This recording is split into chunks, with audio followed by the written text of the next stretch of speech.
Dans cet exercice, nous voulons montrer que la fonction f définie par f de x égale 3x moins 1 est dérivable en 1.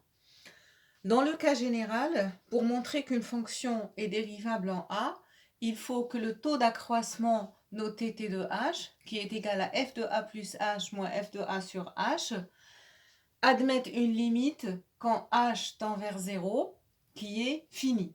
Donc si la limite de t de h quand h tend vers 0 existe et est finie, alors f est dérivable en a et son nombre dérivé est f' de a.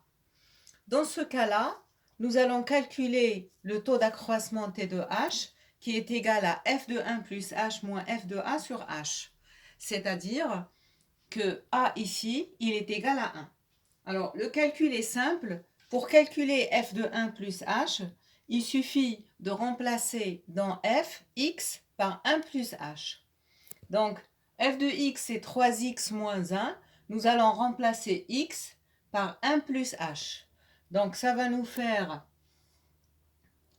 3 facteurs de 1 plus h moins 1 qu'on va mettre entre crochets, moins f de 1, ça fait 3 fois 1 moins 1.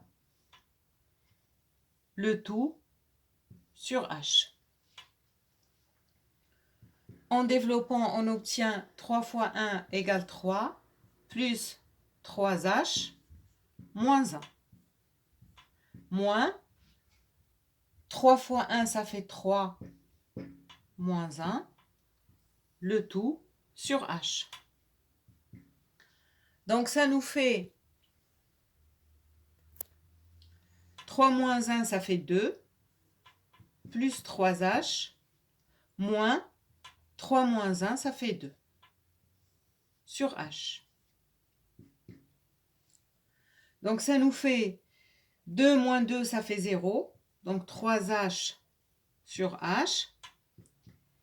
Et comme h est différent de 0, je ne l'ai pas mentionné auparavant, donc on peut simplifier par h, et c'est égal à 3. T de h est égal à 3. L'étape suivante, c'est de calculer la limite de t de h quand h tend vers 0. Donc ceci égale à la limite de 3 quand h tend vers 0. Comme il n'y a pas de h ici, donc il n'y a rien à remplacer, et cette limite, elle vaut 3. Alors, la limite existe et elle est finie, elle est égale à 3.